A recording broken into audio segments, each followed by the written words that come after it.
What is happening? Welcome to another episode of The Craft. My name is Nick Pollock, and today's guest, you might never have heard of him, but his voice, let me tell you, it's silky smooth. He knows what he's talking about. He's one of my favorites in the industry, has been for years. Man needs no introduction. It's Eno Saris of The Athletic. Eno, so good to see you. My gosh, thank you so much for coming on. Yeah. It was quite a surprise to hear from you this week. I'm gonna keep this up forever, and I don't care what you tell me. Yeah, people have asked me like they don't get it. It's the whole thing. Good. That's the idea. I'm doing this for you, Okay, so Right. no, we of course every single week on The Craft we talk about pitching, the state of it, the landscape, things that we're seeing from either just general trends in the game to specific players. And what we normally like to talk about are the guys that get us excited, who are the low end, not the big names. The guys that, Landon Roupp and Tyler McGill. Oh my gosh, and Max Meyer's doing this thing, and Richard Fitz, and what is that? Okay, not today. This is all about the names you already know, but it's not just casual time. It's not just like, all right, put them in, everything's fine, he's great, whatever, uninteresting. No, these are players that either are scaring us from a results perspective in some way, or they're scaring us from the underlying numbers. And you're going to get a range of that SP1, SP2 kind of guy from the names that you know that aren't necessarily as heralded, but they are not looking like the players that we necessarily think we were going to get.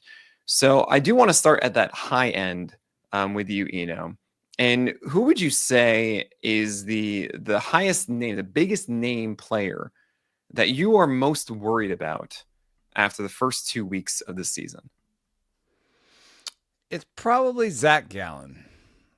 And it sucks because I still believe in some of the things that I said on this here podcast right here, where I said that I like him as a pitcher and I think he's smart.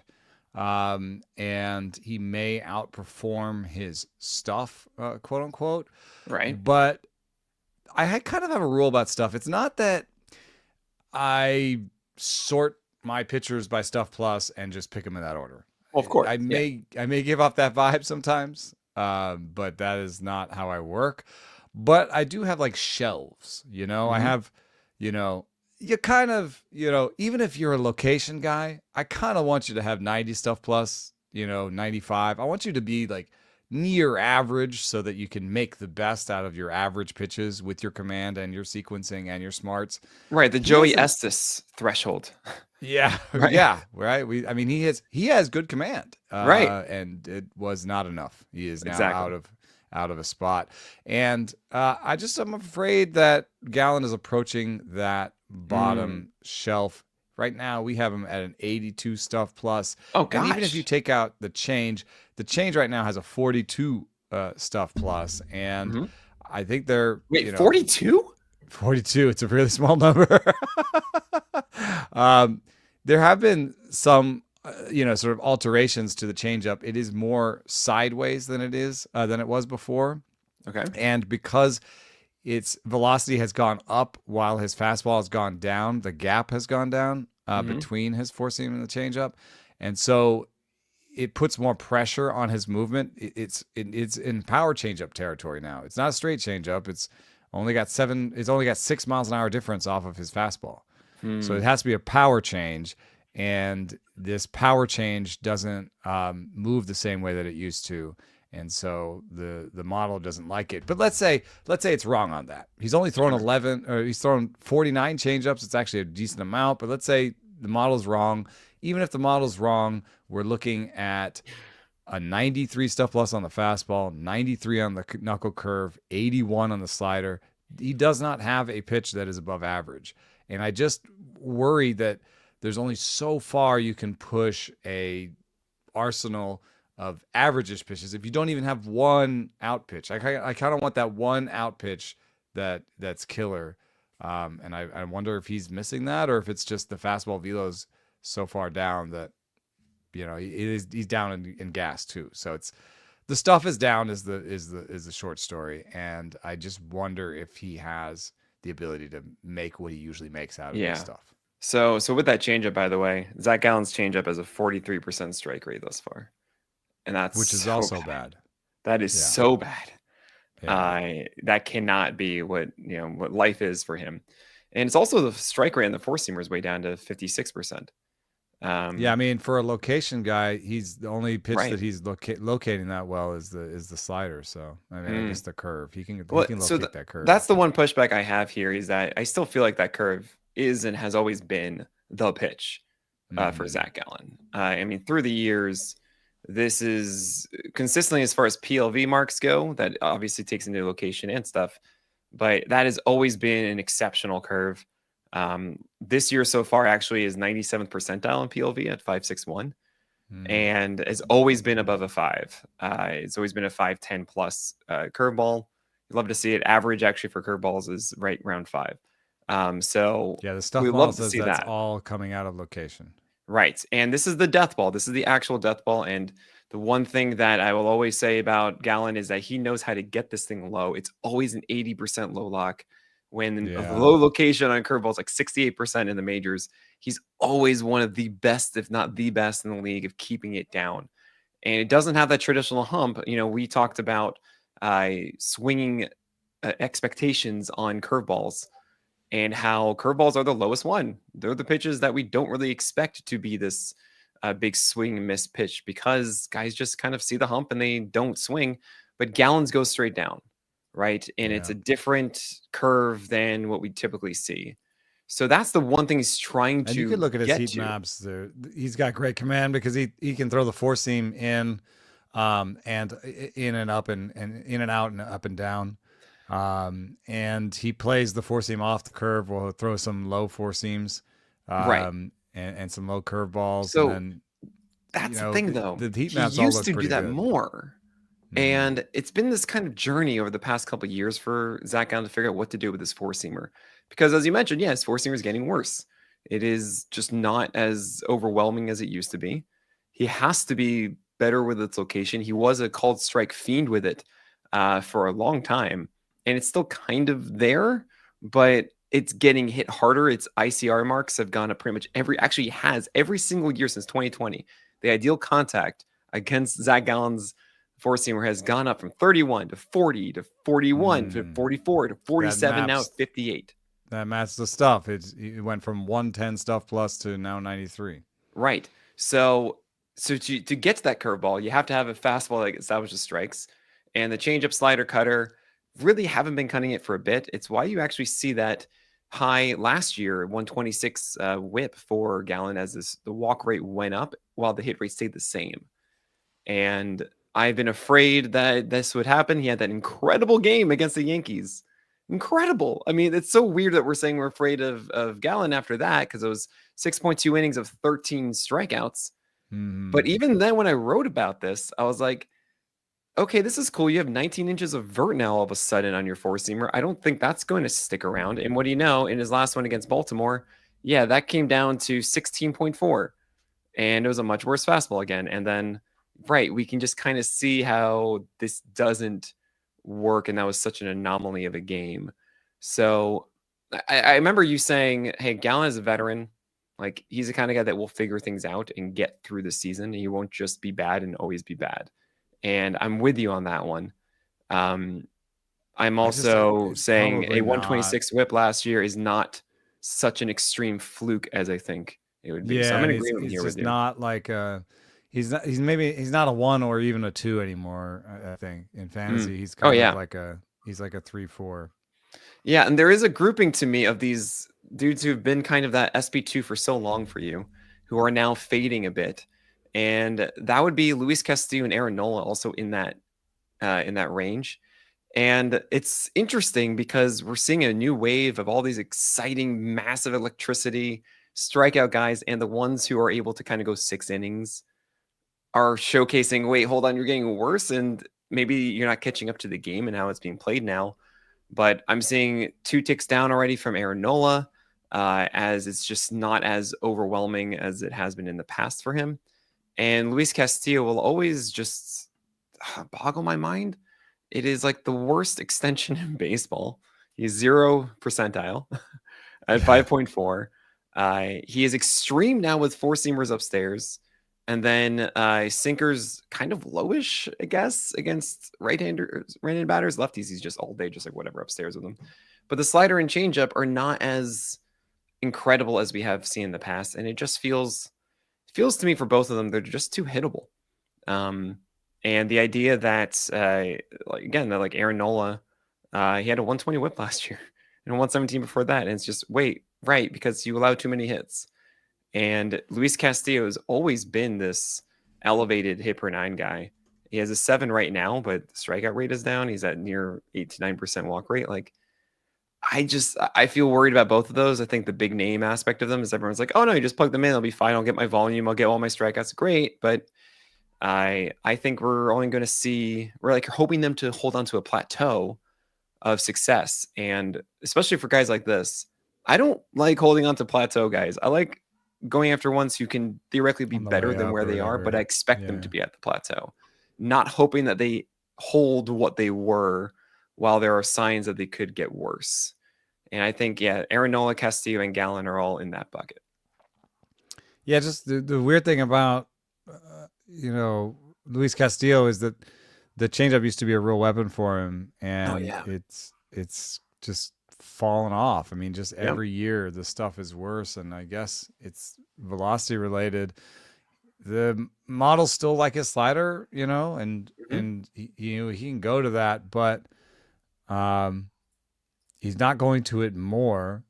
Maybe that's the one last old pitcher trick he can do, where he goes to the slider more like 25-30% of the time and gets whiffs that way. But Aaron Nola is already pulling an old pitcher trick, which is the cutter. Right. And I do think that might make it okay for this season. But yeah, when I start seeing the old pitcher tricks, I've done correlations. I've looked at like aging curves for pitch types, and like the old pitcher trick is dialing down the fastball and dialing up the cutter, dialing up the slider usage, and just trying to stay away from using the fastball in any predictable manner. This is why I love the cutter, because I'm becoming an old person. I get it now.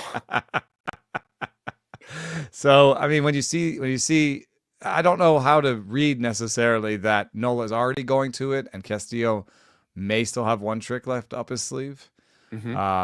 But you could read it either way. You could be like, oh, well, Nola has shown the affinity, like the ability to add a pitch. He's added it, and he's made a bigger arsenal. It's been a while since Luis Castillo has made a big change to his arsenal, other than just throwing the changeup less. Yeah. So it's really weird actually to see that from Castillo. It's just like, I don't know, I'm throwing more. I'm just throwing like yesterday's start, Luis Castillo. Sorry, by the way, I know there's Luis F. Castillo. I don't know if you. I have a funny story about this. You know about this? I don't. Yeah, what do you got? The nickname thing? Yeah. So Luis Castillo is the stone, or like the boulder. Oh yeah, El Pedro, the rock. Piedro, yeah. Piedro. And thank you. So they started calling Luis F. Castillo the Pebble. Is it like in Spanish? Clubhouse thing, yeah. Oh, that's so funny. Well, what's annoying? I just call him Mr. F. EFF. El Guijaro. Oh my God, it's incredible. So I have Luis F. Castillo. I just call him Mr. F. Yeah. And which is also, I think that's a reference to like Arrested Development too. Like, is like the bracelet, Mr. F with Charlie's Theron, his character. It's fine. But I didn't have a middle name in our thing for Luis Castillo. It's just Luis Castillo. So I call him Luis Dog Castillo because he's got that dog in him, and that's just what it is now.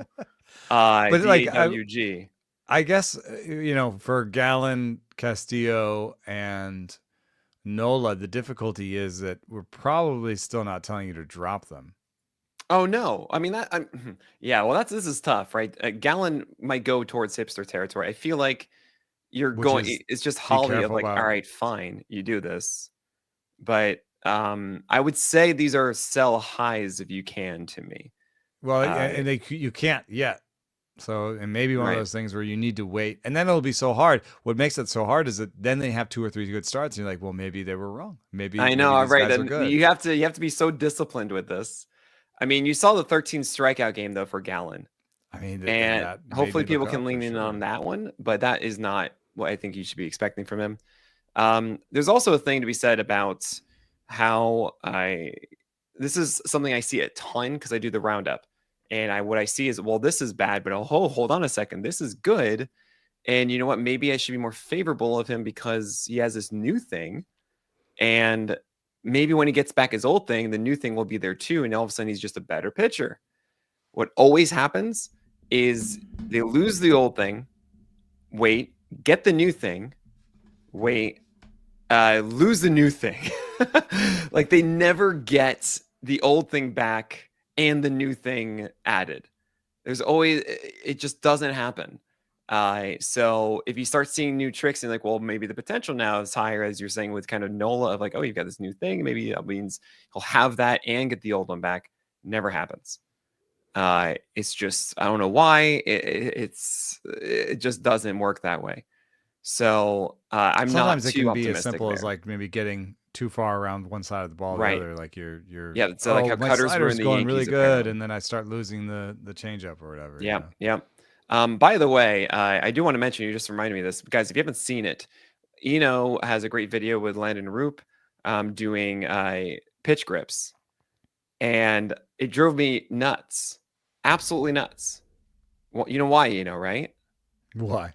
Well, do you remember what his curveball grip was? It was the Yankee two seam sweeper. That's not I've been calling it a sweeper anyway, but like that's the Yankee two seam sweeper grip, right? With just like Yeah, straight that's over like, why oh, wow. and he was like all nonchalant about it, but I was like, that's pretty cool. Like, yeah, it Yeah, was right yeah. on This the is two the two seams. seam sweeper grip. Okay, guys, it's Yeah. like you go on the side of it like this. A curveball has to be at the top of this. Has to be like the four seam grip, just like on the side as opposed to over the top of it. That's a Yeah. curveball. This is the sweeper grip, which, by the way, I still don't understand why people do it like this instead of just going straight in your middle finger like the Chaz Rowe. Like, why wouldn't you just do that and really emphasize on it and have any way of not doing it? But that's just me. But I was watching that. I was like, oh, man. Oh, that's. I was shouting. My fiance was like, what are you yelling about, Nick? Because then we have the office in the same room. And I got to realize that now. But go check out that video. Ian did a really good job talking to Roupp about it, showing the grips. Love to see that. And it's also really nice. I don't know what Eno's doing right now. He has disappeared from the camera and just really low. I don't know. Maybe you can't hear me. I'm going to keep going. It's fine. You all right? You good? You give me a thumbs up? I just some pops in the audio. Oh, I think the AirPods maybe a low battery or something. Okay, we're good. Okay. Well, we're going to talk about the other pitchers that are actually the bigger names. We're going through some stuff. Maybe you shouldn't be worried about them. We're going to talk about those guys after this break. Okay, so Paul Skenes had a terrible game yesterday. So did Zach Wheeler. Oh my God, you got to drop him. Paul Skenes sucks. Yeah. Are we actually worried about like maybe a decline here from Skenes? No, right? It was just a 5 earned run game, guys. Everything's fine. I'm not seeing anything that really is too startling thus far from Paul Skenes that I go, oh my gosh, wait, what's going on? I mean, I will mention the Splinker has a 58% strike rate. It needs to be a little bit more consistent. That's all I would hope for.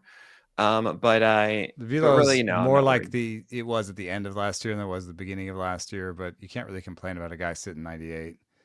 The arm angle is a little bit different, but stuff says it's fine. You know, I would say that from watching that game, it was cold.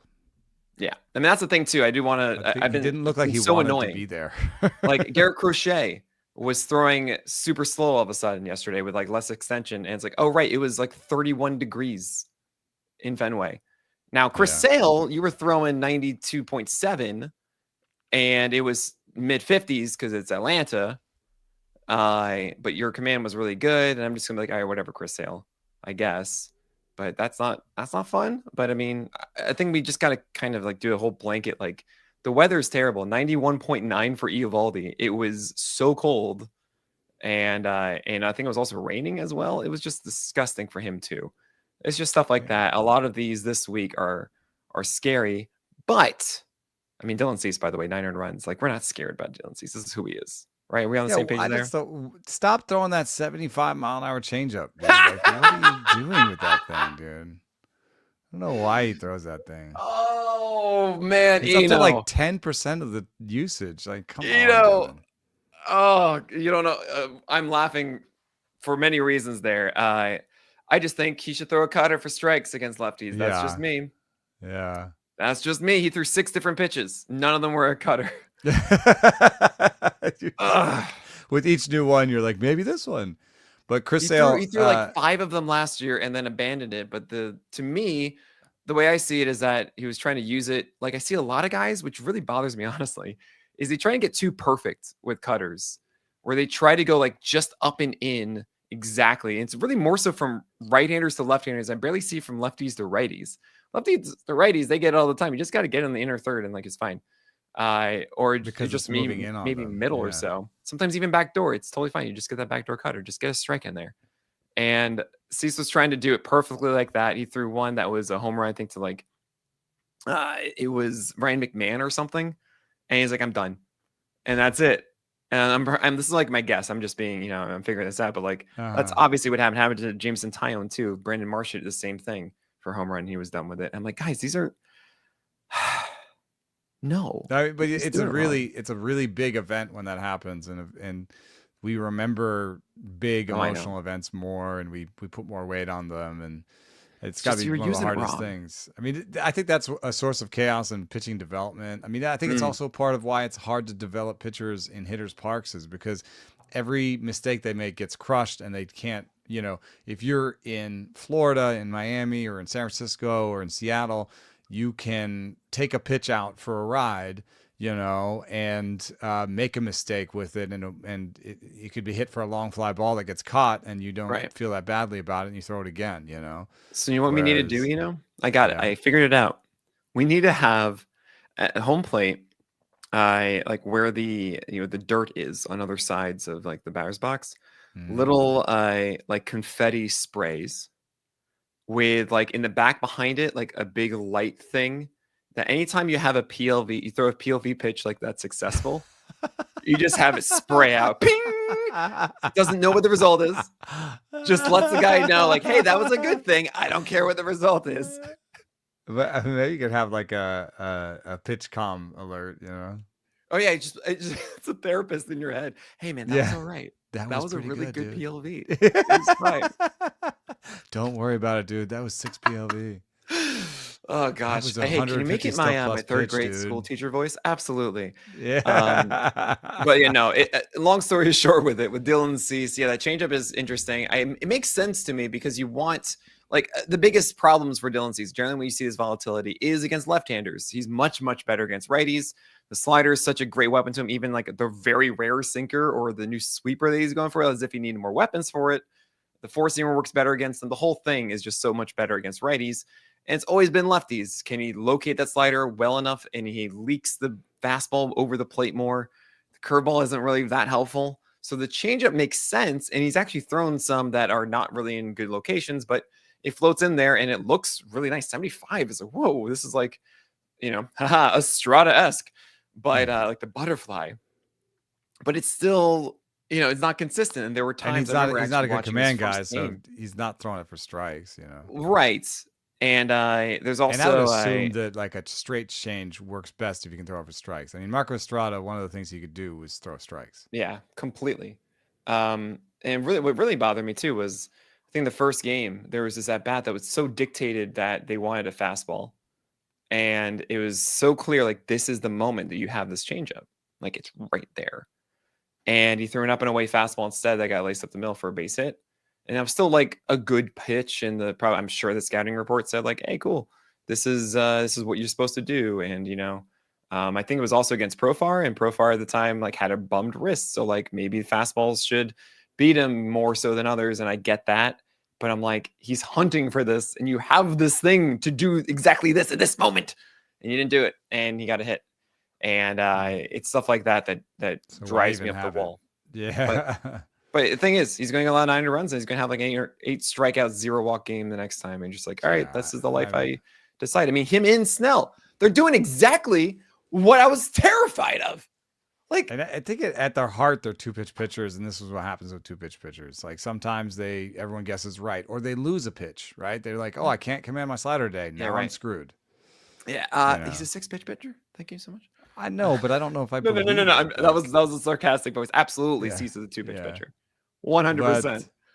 But yeah, like a cutter could be something that he needs another one he can trust is basically it. And another one he can trust against lefties, because your example shows he doesn't really trust the changeup against lefties. Right.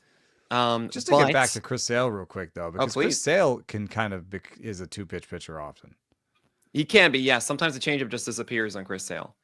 And he's on this not so great list to be on. What do we got here? The biggest losers in velo, four-seam velo among starting pitchers this year. The biggest is Martin Perez, but nobody really noticed. I did. I just laughed about it. Yeah, right. Nobody really cared, I guess I should say. Osvaldo Bido, I cared. But whoa, really? Yeah, it's not great. He's actually a below average stuff plus. I think his second game was in the snow, though. Yes, that's true. So I'll give him a little bit of grace on that. Walker Buehler. Yeah, this is so terrifying. It was really terrifying. He's down to 93.3. That is not good. That really quickly. If you guys remember, I actually had Walker Buehler around like the late 50s in my list entering the season. And I can imagine some people being very irate, being like, Buehler's terrible, Nick. How could you do this? However, I put Buehler there for this exact reason, that we would know the opening weekend if Buehler was good or not. Yeah. And so the league I had Buehler, I cut him the second I saw the data on that first start. I was like, I'm done, and was able to go and get Chris Bubich that went later. Right. Yeah, and like that's definitely the exact purpose of that ranking. So if you guys needed to wait another week, I understand. I have zero confidence in Walker Buehler. He also just looks so lost still. Of like, what is he doing? He doesn't have the approach that's like, oh, cool, I know I'm going to do this time, and this time, no. Walker Buehler is not it. Sorry, keep going, please. I think there's also just I just had him highlighted as droppable. I think in most leagues, even in 15-team leagues, oh man, he's like a streamer at this point, and he'd have to do something to be a good streamer. Basically, he'd have to show you something. Nathan Eovaldi is next with -2. Nathan Eovaldi, I think, is just an amazing story of somebody who started as an all fastball, 99 mile an hour straight fastball. That probably, if we had stuff plus going back to that, we'd find out that despite the high velo, was not a good shape. And he always used to get his fastball beaten in. And then he just went on this journey where he just added pitch after pitch after pitch. And now is like a wide arsenal command guy. It's great. I love it. I mean, that's how it should be, right? You're spending all this time perfecting a craft. Like, you should eventually. I think and that's great. I think he's fascinating. And so, I mean, I am worried that he's from 95 to 93, but I did not have him that high to begin with. And his results are fine. And he is kind of a wider arsenal guy than you might expect if you look at the numbers. And so I think Eovaldi is still one of those guys where I might be careful about certain starts. I wouldn't start him against the Dodgers or whatever, you know. But I'm not dropping him based on this -2. No, and that's also because of the weather. Absolutely. It was at 91.9, right? And that was a disgusting game. And I think he's still really about 94. So, so I'm not worried about that. Still one. Down, but not the full 2. Right. Randy Vasquez is on here. Randy Vasquez had to start in Colorado too. Yeah. When it was snowing. I have a phrase, by the way, for that 99 that is not good shape. I just call it empty velocity. Yeah, that's right. That's exactly what he had. Yeah. And so I wrote a piece once. There's no fastball too big to hide, and it was about Nate Eovaldi. Jordan Romano's on here just for you reliever heads. You know, I think that's really bad news. Then Carlos Rodon is on here, but I wrote today about how I am still hopeful about Rodon because he's throwing the change, but he doesn't command it super well. His curve looks pretty good. He's brought the sinker back in. He is on. Yeah, it's the one scene. That's right. And I think he's on a similar path as Eovaldi, where he's adding the pitches in. He doesn't Mhm. maybe have the same command as Eovaldi, so it's a little bit dicier, and that's why you'll have bad games for Rondon. And so he will be a headache to own, but Right. I'm still in on him. I think Yeah. Just he's to better than monitor this. that a little closer, 95 in the first game against Milwaukee, which is like, hey, that's what we're aiming for. And then Right. 93.1 against Arizona in New York. And then it was literally flurrying and snowing on screen a ton at Detroit on Monday.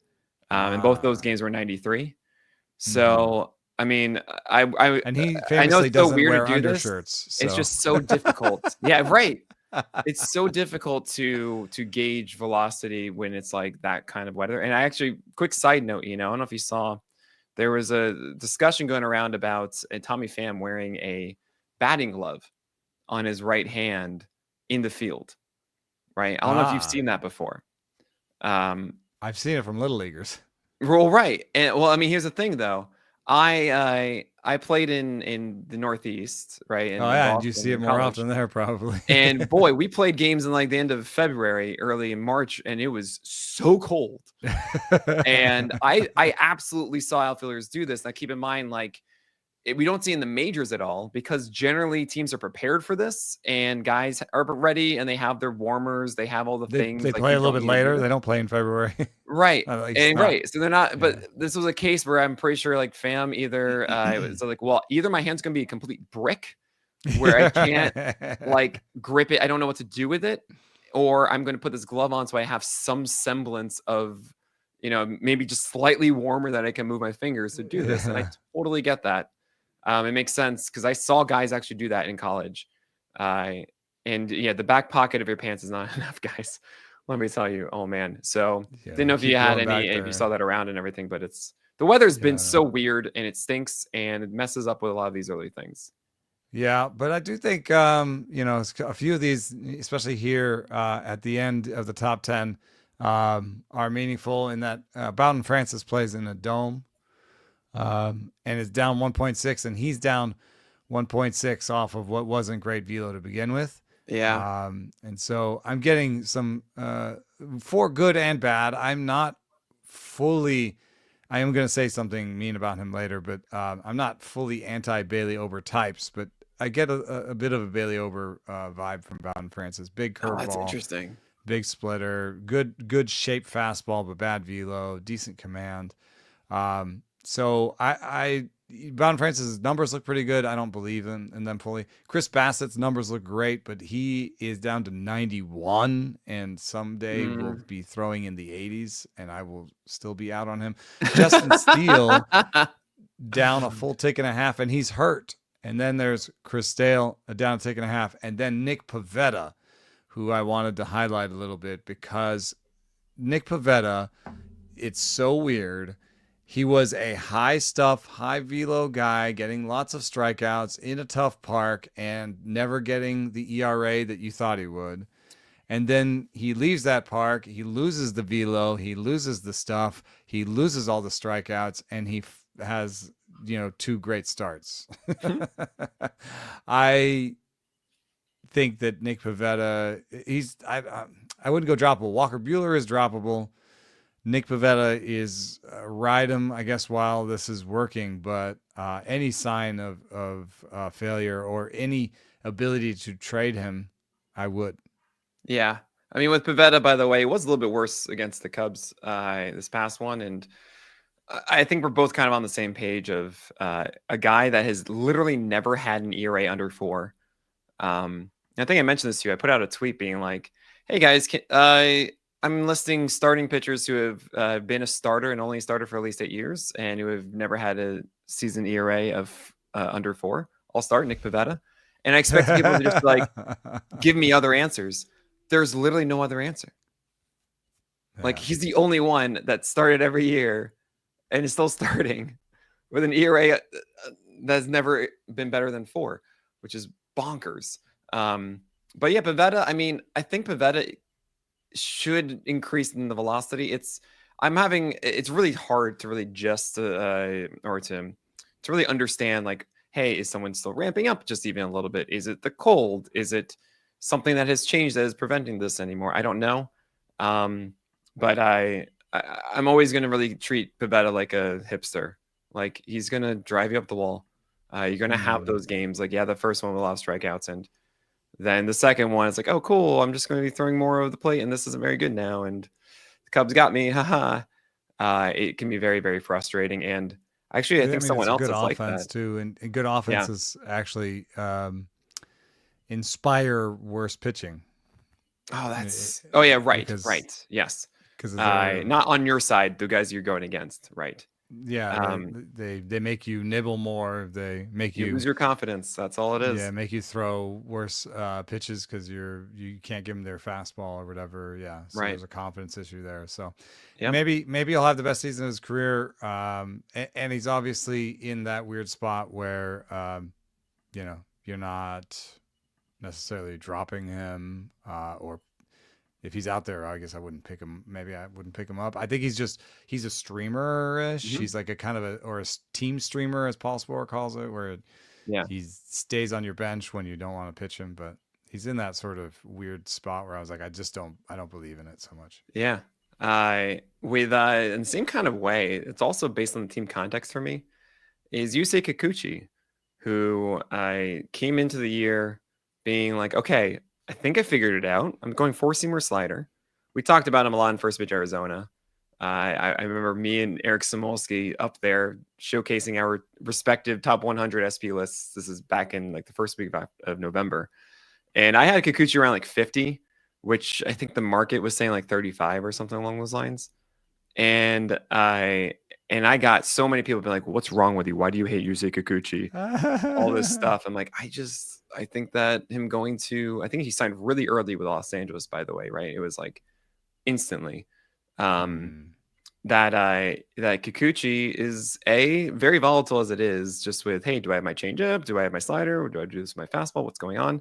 But then adding in the fact that he's on the Angels, where I do not trust that they're going to help him figure things out as well as maybe any other club or many other clubs. That's not fun. And we're seeing a dip in velocity to 94 and change. We're seeing a slider that just isn't as incredible as we've seen in the past. And just the overall look of him is not a guy that is dominant.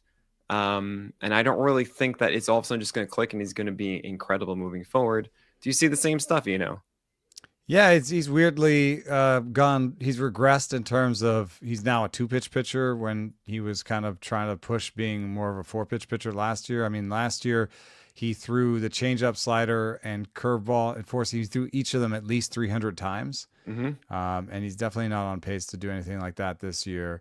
And he's sort of devolved into, what is this now? 50% fastball, 40% fastball, and like 36% slider. So yeah, that's what he did in the second half last year, because the changeup finally got like pushed away because he tried so hard. He was at least using the curve more. Yeah, and then the curve was there, and then I think we went to Houston. They're like, let's just stop throwing the curve, and I was like, wait, don't actually do that though, because the curve kind of helps. It's like that extra little bridge thing going on.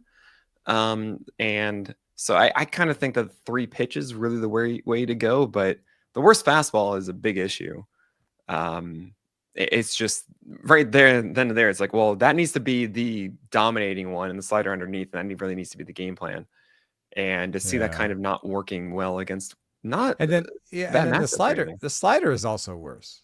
Yeah, because the slider went from 88 miles an hour with 3.3 break. To 87 miles an hour with 6.1 break. So it's not even the same pitch anymore. Like it's a little bit more it's more cutterish, It's getting 3 inches less drop and an inch less horizontal break, and it's a mile per hour slower. It's just so weird. Fundamentally worse pitch that he's throwing more often. Is this what happens when you go to the Angels? I just think, what did you guys tell him to do this with a slider, or is this just something that happens with age, or I don't know, a year off? But now I can't imagine. I know they're in first place, but I Are can't they imagine really? he's. Yeah. Are they waving their arms so much? Is that what's Oh, going on? I guess maybe do the Rangers win today or something? Well, I mean, they played against the White Sox, and then They're they 7 and played 3. they played against the White Sox, and then they've had a generally easy schedule, I just don't think that. relative to it. My point was, I don't think that Kikuchi is going to be a big source of wins. He doesn't even. Yeah, and I'm You with know, he you in doesn't that have one regard yet. completely. I mean, they just faced the Cardinals also, which is again not it. He's 0-2 right now, or actually 0-1 Kikuchi after 2 starts thus far. We'll be going, I believe, later today. We're recording this midday Wednesday. But I don't have high hopes for Kikuchi. I'm not saying that he can't be valuable. I think there will be a stretch where he's looking great and you're gonna love him, but he's gonna be this undulation of success and failure that's Like gonna almost drive you up the everybody wall. we've talked today, I think the big lesson that I would want anybody to take away from this, if there is a top end lesson, is that everybody we talked about today is suddenly much more schedule dependent than they were in the Yes. past. Now, Even somebody like a Nola yeah, or like yeah. all these guys, I would be. And the hard part about it early in the season is, for example, like, so you want to gauge strength, and so you say, oh, do I start Aaron Nola in Atlanta? And you kind of look at something where you look at 2025 batting by team, and you're like, well, Atlanta is the 23rd best team by WRC plus. I should start him. Maybe. Is that Atlanta's true talent through 10 games? Right. We know, like, we know what they are. And so We don't do that actually with our rankings. It's our offense ranks. We're not doing it's it like until really until projected 14 days at least. it's like projected rank or something. I Yeah. mean, We I it's would. that's how we do our projections, and we're taking whatever offensive strength we're taking to pitchers. We're assigning that as like an overall team. And we're not really changing it from the preseason until 14 days. Okay, there you go. And then even then, when you do, you're probably taking preseason projections and adding 20% of Right. season whatever. Yeah, we are going to be doing Process Plus actually, and within before too long, I've just taken the Process Plus of the year because we know it stabilizes around then, or at least we get like something that we can actually say, cool, that's where they are, and then And then take it from if there. they're going up against a great Process Plus team, maybe that's Yeah, the one to avoid. exactly. I So We have one guy that I know everyone's really curious about. I've certainly showcased it on the list, and I want to know your take on him. And that man is Corbin Burnes, and we're going to talk about him after this break. So I've referenced this a ton, but I remember so much sitting in that bar with you, pointing at the screen, being like, "Look at the vert! It dropped on Corbin Burnes' cutter. It used to be at like 12, 13 inches, and now it's at 7. He's back." And guess what? Corbin Burnes is at 13 inches of vert on his cutter right now. It's terrifying. It's terrifying. And he's doing that with a lower strike rate as well on that cutter. And I do think that Burnes will figure something out where he's not just going like 65% cutters that don't get enough strikes. But this is not an ace anymore. This is like the transition from a stud to cool, use your SP2-3 that I'm seeing with Corbin Burnes. Yeah. I mean, when we were worried about his cutter, it was 13s and 14s early on. And then in the last month, he got it down to, 10.5 and 8.7 in the last 2 months last year. And right now it's 11.6. So it's not as bad as it was to begin last year necessarily, but it's not necessarily where he was in 2022 when he was kind of 10s and 9s. In 2021, it was 10s and 9s, Yeah. So it's not on the better range of his outcomes. And then on top of that, Corbin Burnes, who I've discovered doesn't throw much in the off season. What? Yes, I believe. And not much between starts. He's more of a save my bullets kind of guy. Mm-hmm. His cutter is down from 95.3 to 93.8. Yeah. And I don't even know that that compares all that well to beginning of last year. There was, some velo issues when he started, but he was still 95 to begin last year. He did get back up to 96s, in August, before ending the season at 94. So I just feel like he's going to throw a little bit harder.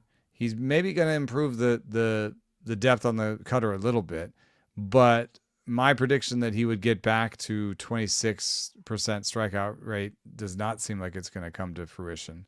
And he actually does seem reduced. It's he threw 30 secondaries, actually 30 non-cutters is what I should say, including 4 sinkers. In that last start against the Nationals, and he had 3 whiffs. That's on curveball, sliders, and changeups and sinkers. Jesus. Yeah, that's not fun. Is that because they're just not honoring the cutter as much? I mean, the cutter had 5 whiffs over 59. But I mean, that was a 58% strike rate, though. I've got a 61 location plus on him, so he definitely had some troubles commanding. Yeah, no, I mean, there are a lot of waste pitches, and actually, one of the things that we're adding at some point this year is non-competitive pitches. And I think, by the way, I'm going to tell you right now, if we do some analysis on just waste pitches, the percentage and when they're thrown, like how many people throw waste pitches in 0-2 counts that are just not competitive, how many people throw them earlier in counts, you will find all the efficient and inefficient pitchers. You will I'm so certain about this, about we can define command in many ways just based on just waste versus non-waste. And I know that there's a difference between control and command inside the zone, which is totally fine. And I think that's another little element of nuance. But inefficiency versus efficient is such a big distinction for us with those like 6-inning volume guys that we haven't really been able to articulate why. Why is it that Eflin, before he got this lat injury or whatever, can't always go like 6 innings? Be like, no, he has that ability to do that, or like Chris Bassett, or many others like that, like Ben Lively, maybe even, right? But why can't like these really good, oh my gosh, stuff guys, they're always like flaming out after 5 innings or something because they throw these waste pitches all the time. Hayden Birdsong was doing that, right? Yeah, and the to be waste able pitch to doesn't articulate really. Yeah, waste pitch. I mean, waste pitch is so aptly named. It's like it doesn't forward the conversation in any way. Right? You're not setting anything up. Like you can't, even if you throw a ball that's above the zone but close enough to the top of the zone, you can change eye levels, right? Right. But I think if you throw, I would love to hear a hitter's perspective on this, but like I think if you throw a ball that's like a foot above the strike zone, you ain't changing anything. Like right. That person saw that pitch out of your hand and wasn't ever going to offer at it. I actually argue it changes something, and it's better for the hitter. If you're a batter and like I can almost eliminate the high pitch. You can't even land that. Because exactly. If you see an early like 1-0 splitter that is so bad, and you remember, and then you're not going to get it next time. You're probably not going to get it again right after. And if he throws another one that's also really bad, it's like completely eliminated, right? Yeah. And what I'm really excited about this is I want to do some stuff about data about like after they throw a waste pitch, what is the percentage of the next pitch being the same pitch? Yeah. And maybe I'm imagining it's going to be a lower chance of that next pitch being that same pitch. And maybe rest of a bat too. And rest of a bat. But then I want to see what is the damage of strike pitches on the next pitch after a waste pitch. Mm-hmm. Right? I mean, there's so many things about this that to me it just showcases like the narrative of an at bat and how a pitcher gets their outs. It's why Christopher Sanchez is really good. He doesn't have many waste pitches. Like he really just is always competitive and around. You have to be like right in there. And this is why he's one of the more efficient pitchers in baseball.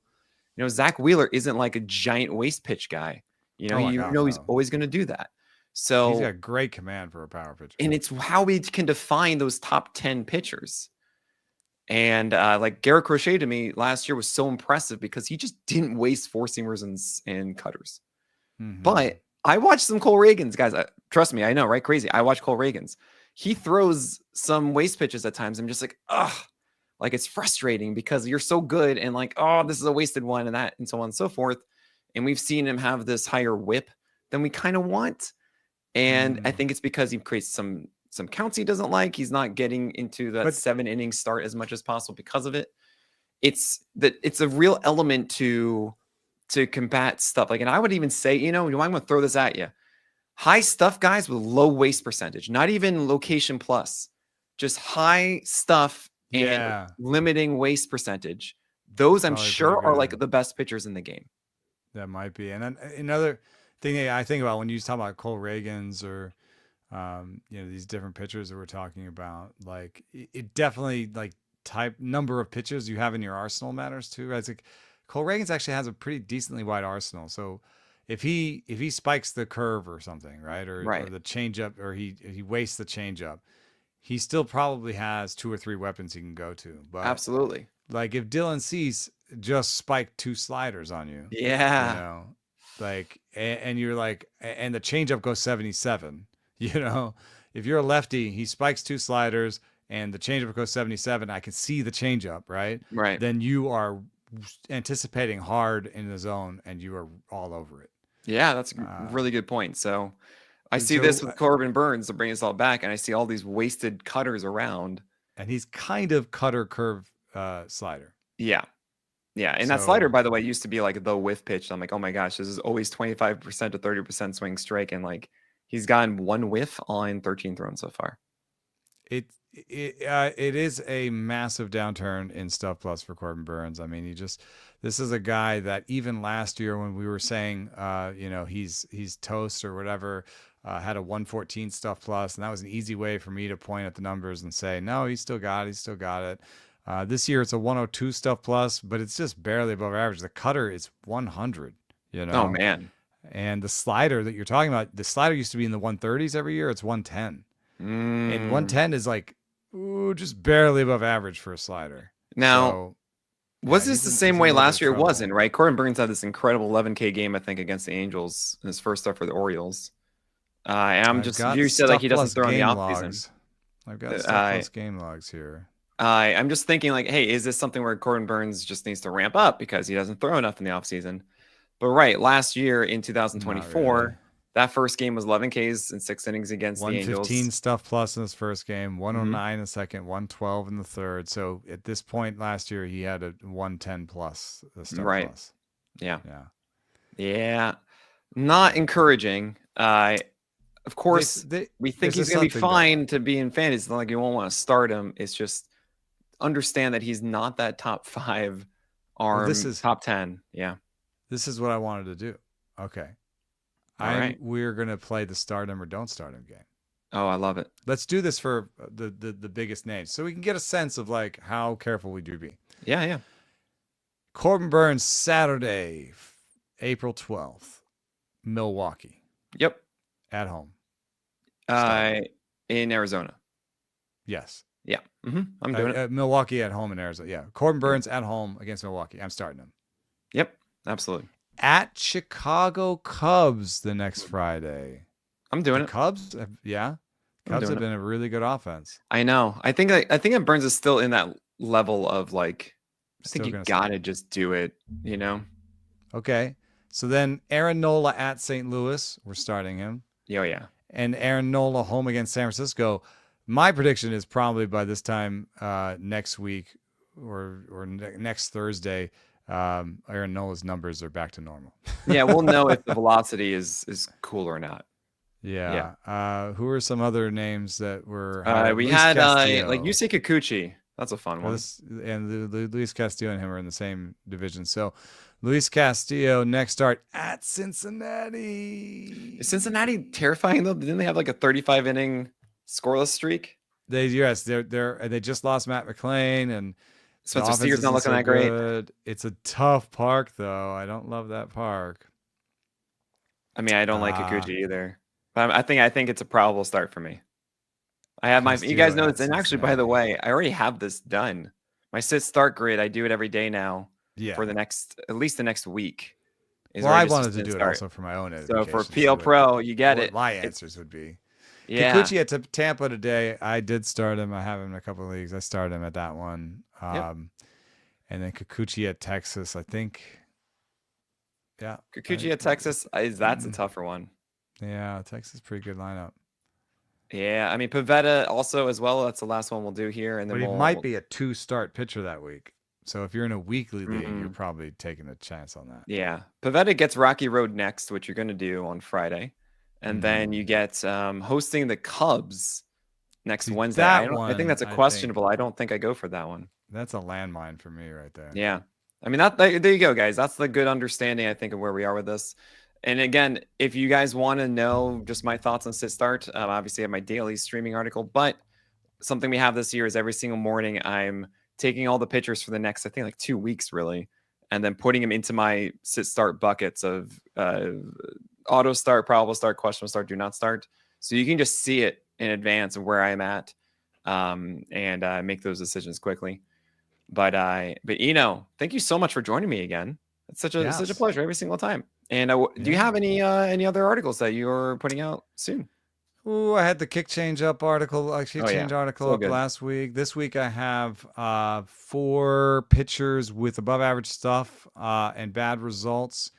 And so I looked into Jackson Jobe and Tanner Houck and Oh gosh. Oh, there's a Carlos big name. Rodon and Bryce I've Miller. moved on from Tanner Houck. Oh gosh, no. And that was kind of my conclusion, because his above average stuff is inflated by great stuff numbers right on right. And Yep. we have those platoon splits. He does not have a single pitch that rates above average versus left-handers. Oh man, not even the splitter, guys. Yeah, not even the splitters. I think they've figured something out about the splitter. Maybe they just see it low and let it go. Or maybe it's just volatile. Yeah, maybe he doesn't command it that well. He is missing something against lefties. And if you look at his history against lefties, last year was the only year where he was any good against them. Yeah, right. And so that splitter was really good in the first half for Houck. He also lost like 3 to 4 inches of bend on the slider this year, which is just, oh gosh, that's like the thing for Tanner Houck. So for my diagnosis, I saw that you had a piece about Jobe up. I haven't had a chance to read it. Was it you that wrote it or somebody else? I did not write it. I trust it might have been Nate Schwartz. If it's not Nate Schwartz, I'm really sorry to the writer who did. But I diagnosed him as maybe overthrowing, because he's within 2 miles an hour of his maximum. And if you look at his heat charts, I mean, his heat maps for his fastball, like it's a lot of middle. And so I'm saying, the hardest part is you're telling somebody who's trying to make it. He's trying to prove that he belongs here. I would love him to have 2 or 3 good innings in a row. Oh man, you got to read this article. Out of luck. This is from to have 2 or 3 good innings out of luck, and then calm down. Yeah. And I also was like, I think maybe don't throw the curve and the sweeper as much, and try to really hone in on fastball, cutter, change, and just throw those.